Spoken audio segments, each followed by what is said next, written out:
10월 5일입니다. 잘못된 정책이라는 제목으로 열왕기상 12장 25절에서 33절까지 말씀이 있습니다.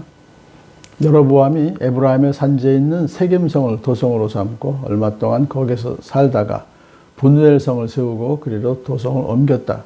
그런데 여로보암 마음에 잘못하면 왕국이 다시 다윗 가문으로 돌아갈지도 모른다는 생각이 들었다. 이 백성이 예루살렘에 있는 주님의 성전으로 제사를 드리려고 올라갔다가 그들의 마음이 그들의 옛 주인인 유다 왕 르호보암에게로 돌아가게 되는 날이면 그들이 자기를 죽이고 유다 왕 르호보암에게 돌아갈지도 모른다는 생각이 들었다. 왕은 궁리를 한 끝에 금송아지 상 2개를 만들었다. 그리고는 백성에게 이렇게 말하였다. 예루살렘으로 올라가는 일은 너희에게는 너무 번거로운 일이다. 이스라엘 백성아, 너희를 이집트에서 구해주신 신이 여기에 계신다. 그리고는 그는 금송아지 상 2개를 하나는 베델에 두고 다른 하나는 단에 두었다. 그런데 이 일은 이스라엘 안에서 죄가 되었다. 백성들은 저 멀리 단까지 가서 거기에 있는 그 한 송아지를 섬겼다. 여로보암은 또 여러 높은 곳에 산당들을 짓고 레위 자손이 아닌 일반 백성 가운데서 제사장을 임명하여 세웠다. 여로보암은 유다에서 행하는 절기와 비슷하게 하여 8번째 달 보름날을 절기로 정하고 베델에다 세운 제단에서 그가 만든 송아지들에게 제사를 드렸으며 그가 만든 베델의 산당에서 제사를 집행할 제사장들도 임명하였다.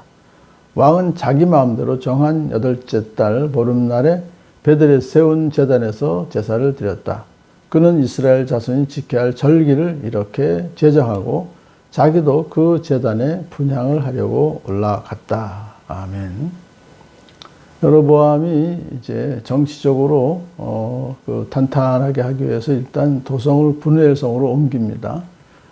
좀 더 튼튼하게 성을 만들어 가지고 요단강 동쪽으로 아예 갑니다. 그 다음에 이제 마음에 두려운 생각이 들었어요. 왜냐하면 잘못하면 왕국이 다시 다윗 가문으로 르호보암에게로 돌아갈지도 모른다. 그 이유는 뭐냐면은 1년에 3번씩 절기가 되면 북쪽의 이스라엘인 사람들도 다 남쪽 예루살렘 성전으로 가서 제사를 드려야 되잖아요. 그렇게 왔다 갔다 하다 보면 그들의 마음이 옛 주인인 르호보암에게로 돌아가게 돼서 자기를 죽이고 유다 왕 르호보암에게로 이제 나라가 다시 갈지도 모른다는 생각이 들었죠.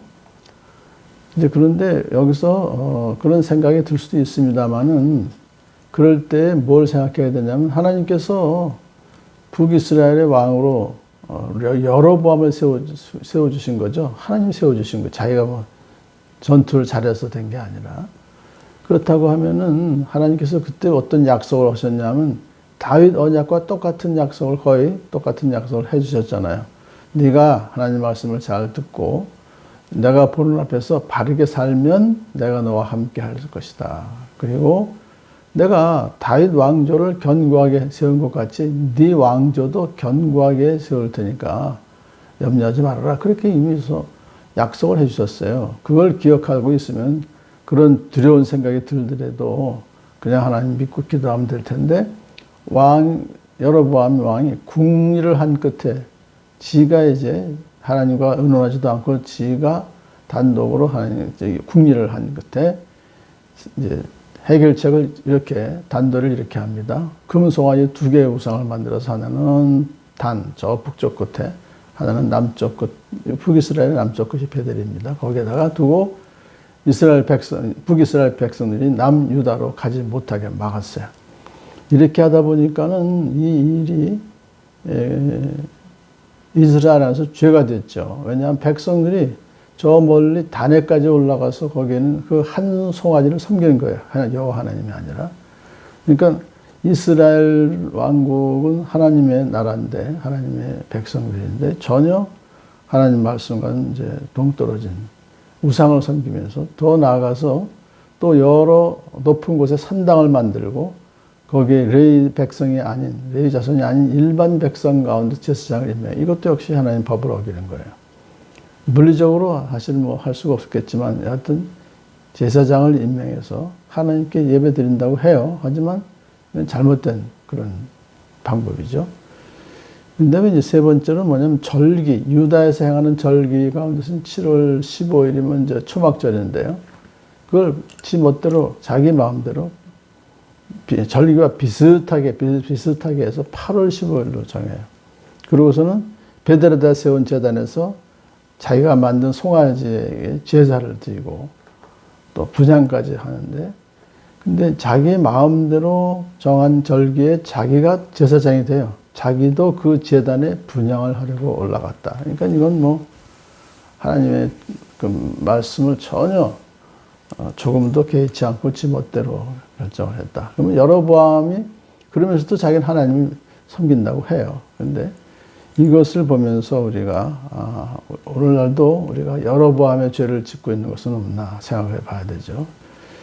하여튼 결과적으로는 우상 숭배하도록 백성들을 만든 것이 가장 큰 죄이기 때문에 북이스라엘 왕국은 계속해서 그 우상 숭배로 말미암은 하나님의 징계를 받게 됩니다.